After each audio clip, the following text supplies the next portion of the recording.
Welcome back, guys, to Artibus. In today's episode of Artibus, I'm going to be showcasing some interesting new features that were introduced in version 0.5 of Artibus. In today's episode, for example, the main feature of interest is actually to do with portal infection. Now, I released a video on my channel about 2 weeks ago of basically a preview version of what this would look like in the future. This is now obviously implemented into Artibus. If you do use Artibus, you will get this feature. But what it essentially does is it makes nether portals spread into the overworld. Now, the way that this works is actually rather interesting. Every time a piglin spawns in the overworld, or I should say a zombified piglin, the game will basically check the fact that it's spawned in the overworld by checking its dimension. So obviously, as long as the dimension is 0, then it's fine. And then it will spawn an armor stand and then spread players the armor stand around the portal until it finds a non-existing infection block, such as netherrack, blackstone, or soul sand, and then it will convert the ground underneath it into an appropriate block. Now, it's a really simple concept. It's very easy and efficient, basically. And the main reason that I've made this is because of that level of efficiency, because I kind of realized, why don't we just base the infection off of piglins spawning in the overworld, because that's something that you can very easily track that kind of happens already in Minecraft. And it works. It works really well. So cool, portals will now infect the overworld. Now, unfortunately, this isn't without its issues as well. Spread players is a really convenient command, but it is unhelpful in some regards. For example, what spread players will actually do is, as a part of the built-in game, it will actually find the surface basically. So it will not spread to a nearby block, but spread to a nearby block on the surface. So I believe if you build a portal underground, you may have some issues with this, but I think that would be the only scenario where it's really a problem. So I'm not really sure, to be completely honest with you. I would want people to test that out, possibly if they can, just to see what actually happens. But as far as I'm aware, if you build a portal underground, you may see the infection spreading in the sky, basically. So it could be a bit of a weird one. Now, in the future, I am planning on making this a lot more interesting. I'm going to base what happens in the overworld on what the biome is in the nether. You can actually detect the biome in the nether by simply using, a predicate command, and it will actually already do the, 8 times distance ratio that you get from nether portals automatically. So it's really, really convenient. So in the future, when I rewrite Artibus, we'll get to that in a moment, I'm actually going to make it so that when the portal infects the overworld, the local infection blocks will be based on the biome in the nether. So for example, if it's nether wastes, we'll get things like netherrack, fire occasionally on netherrack, lava rarely, and then maybe even quartz and gold rarely. If it's a soul sand valley, we'll get things like soul sand, soul soil. Basalt deltas, we'll get blackstone, basalt, and lava, and you get the idea. And I'm kind of undecided as to whether or not to include things like nether quartz and gold in all of them, basically. But that could actually be quite overpowered if used correctly. So we'll have to wait and see. But moving on from that, we have some interesting new changes. First of all, I have unified the recipe for stone to, what is this, smooth stone? I guess it's called smooth stone now, isn't it? In order to get smooth stone, you have to actually put stone in a stone cutter, which makes so much sense to me. It's always kind of annoyed me how old recipes in Minecraft don't really get updated to match the newer tools and stations that we have. Now, this is a universal trend through all of Minecraft, and it's probably never really going to get entirely fixed, which is a shame. But obviously, when certain things were added to the game, such as the stone to smooth stone recipe, which currently is just put stone in a furnace, the stone cutter didn't actually exist. But in my opinion, the stone cutter is a much more appropriate tool station for doing this kind of action. So all I've done is simply move it to stone to smooth stone to the stone cutter. I think it makes a lot more sense. Subsequently, this obviously removes the recipe to smelt stone into smooth stone as well. So there you go.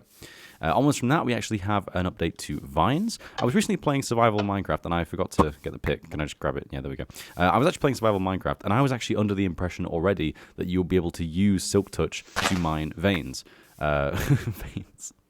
Vines. I was under the impression that you'd be able to use Silk Touch to mine vines. You can't do that, actually. It's not a thing. I had no idea. You actually can't use Silk Touch to collect vines, which to me is really odd, because I feel like that makes so much sense, right? Like, you should be able to use Silk Touch to grab these. No, you have to get shears. All you have to get is just shears, and you can get vines. Why would Silk Touch not work for that? It confuses me. It honestly really does. Onwards from that, we have a new fun recipe. A lot of you will know there is a recipe in the pack to smelt red sand into red glass. There it is. So red sand goes into red glass. It doesn't really make any sense. I just think it's funny, to be honest with you. If you live in a mesa and you collect red sand and try and get glass, you will get red glass. So have fun building with your red house. We now have a new one, which is soul sand to brown stained glass. So it's the same concept. It's red sand to red glass, sand to glass, and now brown sand to brown glass. I just think it's funny, to be honest with you. It's a dumb recipe, but I just think it's funny. I've seen a lot of people do soul sand to glass, which I think is fine. But I think if you're going to be able to get the convenience of soul sand to glass, it should also be a stained glass as well. I just think it's funny, to be honest with you. I just think it's entertaining. I also have a new recipe for soul soil, making soul soil a little bit more helpful as well. You can now craft soul soil in place of dirt to craft coarse dirt with gravel. So if you take 2 gravel and 2 soul soil, you'll get 4. Is it 4 or 1? Yeah, it's 4 coarse dirt, I think, isn't it? Let me check actually. Coarse dirt, there we go. So there are now 2 recipes for coarse dirt. You can use regular dirt and gravel to get 4, or you can use soul soil and gravel also to get 4. Now this is a really interesting feature actually, because if you're one of those people who likes to play Nether survival, which I've never actually done, thinking about it now, but it seems like a fun concept. This would actually be a really helpful feature for you because, of course, gravel does spawn in the Nether, and of course, soul soil only spawns in the Nether. So you'd actually be able to craft coarse dirt by making this recipe, and then hoe the coarse dirt in order to get regular dirt. So that's actually kind of a way that you could get regular dirt in the Nether, I guess. Which is, in my opinion, quite interesting. So, you know, if you're the kind of person who has a data pack that should work in the Nether, or if you have your data pack in general and you want to do a similar thing, I would recommend stealing this because I think it's a cool recipe in my opinion. I've updated the tag for piglins to no longer get aggravated when an ender chest or a shulker box gets opened. This has always annoyed me in vanilla Minecraft, to be honest with you. Piglins have a feature where if you open a chest near them, they will get annoyed because they think that you're stealing their loot, which is perfectly fine. That's perfectly acceptable. But first of all, ender chests don't work like that because you can only access your own personal inventory from them anyway. And how the fuck would a piglin know what a shulker box is? It's from the end, for Christ's sake. So they don't even know what this thing is. This is just a block as far as they're concerned. So now if you're in the Nether and you have an ender chest or a shulker box, you can now place it down near piglins without the fear of randomly aggravating them because they will not get confused by these strange alien blocks that they should not recognize. Zombies will now spawn doubly on full moons, which is a rather interesting feature. I didn't realize when I made this, but it's kind of a fun one. The first night in every Minecraft world is a full moon. So on your first night, you may find that there's a lot of zombies, and that's because there are a lot of zombies. Every time there is a full moon, or one in every 8 days, for those of you that don't know, all zombie spawns will be doubled. So every time a zombie spawns, it will spawn with an additional zombie, which I think is just quite interesting. It's kind of like a miniaturized version of my old blood moon feature, right?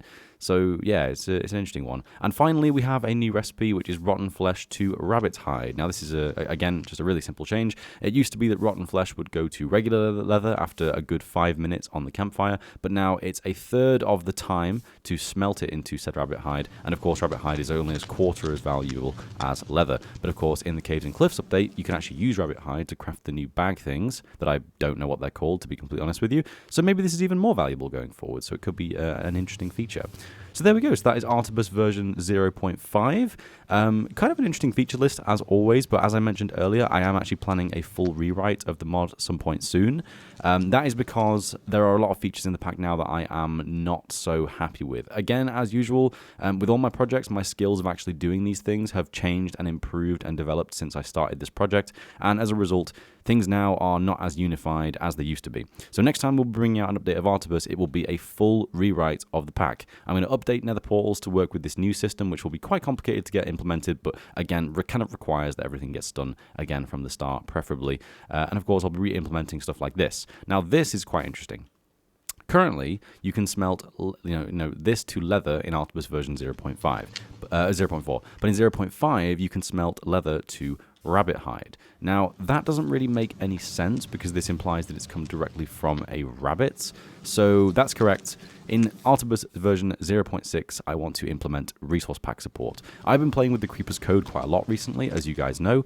It's been really fun, honestly, for me playing that data pack. And it's inspired me to make a lot more complicated things myself as well. A lot of you will know I've got plans for custom dimensions, custom biomes, custom items, custom entities, and I really do actually want to start working on things like that and get those implemented in the future. As much as I'm known for resource pack support, obviously Celestia, we have all these interesting, weird Optifying gimmicks that I specialize in, such as this.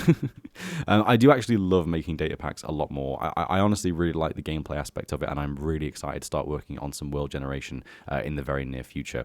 So that's about all, really. So if you want to go download Artibus version 0.5, it is now available to everyone on CurseForge. Hopefully you do enjoy the update. Again, if you play with Artibus in vanilla survival, please do let me know if you have any intriguing interactions here with any of the features that exist in Artibus. I think the most complicated features we've had so far are probably the portal infection and the custom phantom spawning system, which I'm still yet to actually experience in survival mode because of how rare it makes phantoms because of the 90-minute days and actual phantom rarity that you get after the first night. But yeah, anyway, thanks for watching, guys. I hope you enjoyed this update of Artibus. I've got more content coming very soon. I know the videos have been slowing down a bit recently. They've been very lackluster. I am quite busy in real life. So there probably is going to be more of a real break coming up in some point in the near future. But for the time being, I've got a few more videos planned, so I'll get those out to you guys as soon as I can. Thanks for watching, guys. If you did enjoy, please like the video. Please let anyone know that you would like said video. It's pretty cool, I think. And no one watches Artibus to the end, so my Wi-Fi password is free Wi-Fi, all lowercase. Yeah. Okay. Bye.